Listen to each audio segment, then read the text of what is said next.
Chris Parkin Shooting Sports. I did a bit of reloading last week with the Hornady ELD VT bullets, and a few people said to me, why are you still measuring overall length from the base to the tip of the bullet or the plat? Well, number one, overall length does mean overall, so it does require it to be the overall length, and certainly in years past that's the way people measured. But of course, as time's moved on, bullet manufacturers become a lot more precise, of course, with a lot more polymer tips and tipped bullets and much more neat plats on them. We're not using as many deformable soft lead points on bullets, especially hunting bullets, and of course full metal jackets are made in massive bulk to military specifications. So people wanted to be able to measure from the base of the ammunition to the ogive, and the ogive is basically the point where the bullet's tangent shape meets the maximum diameter. So I spoke to Hornady, and Hornady sent me out a kit for doing this. This is the Hornady Lock and Load Bullet Comparators kit and complete insert set. Proper length rounds are fundamental to accuracy. Make precise measurements with this tool. Now, as you can see here, I hold that against the fixed stop on my calipers and can measure that 2.4 inches to the tip.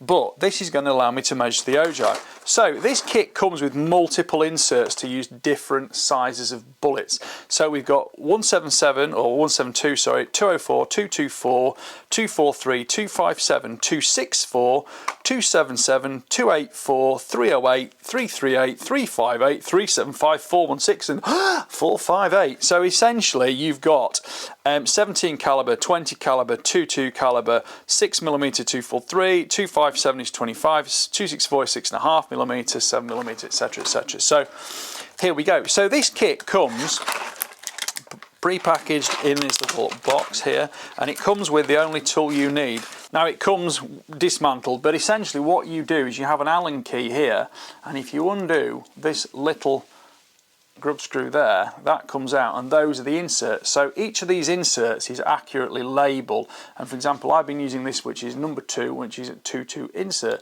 So that one goes in there, pop that in there and just nip that down. It doesn't need to be super tight, and just that's all you need really. And of course these are all the different inserts for different sizes of bullets. So you've obviously got huge ones versus tiny ones there.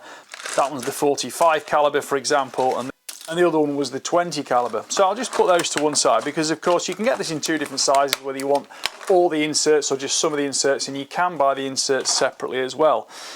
As with all Hornady kit in the UK, this has been supplied to me by Edgar Brothers, who are the distributor, but you can get it all through your local dealers.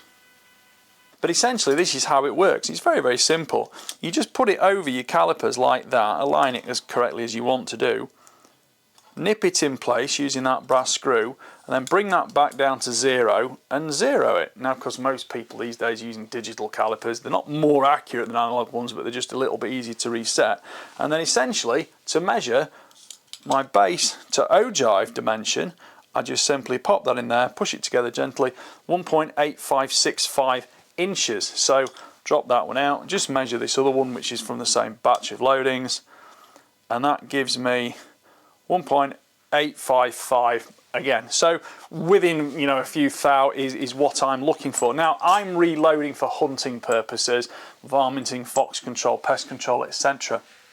I don't necessarily need to go to the nth degree with precision, but there's no point being lax if it's easy to make things precise. And one of the joys of hand loading precision components is you can reduce all your tolerances fairly easily, because you've got to do it anyway, so you might as well do it accurately. You're not making hundreds of thousands of rounds a day. Being able to consistently and accurately measure every load means you can keep track of what you're doing, what your tolerances are, whether excessive neck tension or anything like that is changing the seating depth. If you've got a compressed powder charge, that can sometimes excessively affect your seating depth too. So having the ogive gauge does give you a little bit more accuracy to make sure you are retaining those precise tolerances. And as I say, even if you are using a soft tip lead nose bullet, you've still got that firmer, more consistent copper coated jacket there to make sure you're accurately measuring seating depth every time.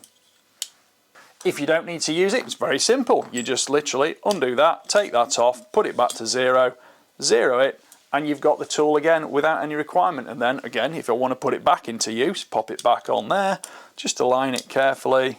I tend to go with a slight rebate on the jaw there to make sure it's in the same place every time. Back to 0, back there, and it really is as fast as that.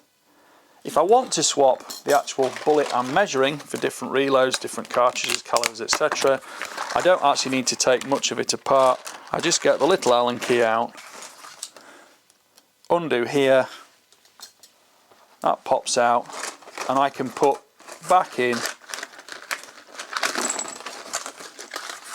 whichever one is appropriate, which one have I randomly picked up here. That's the 26-264, which is ideal because most of the reloading I do is for 6.5mm. Back to 0, just 0 that, and then off we go again.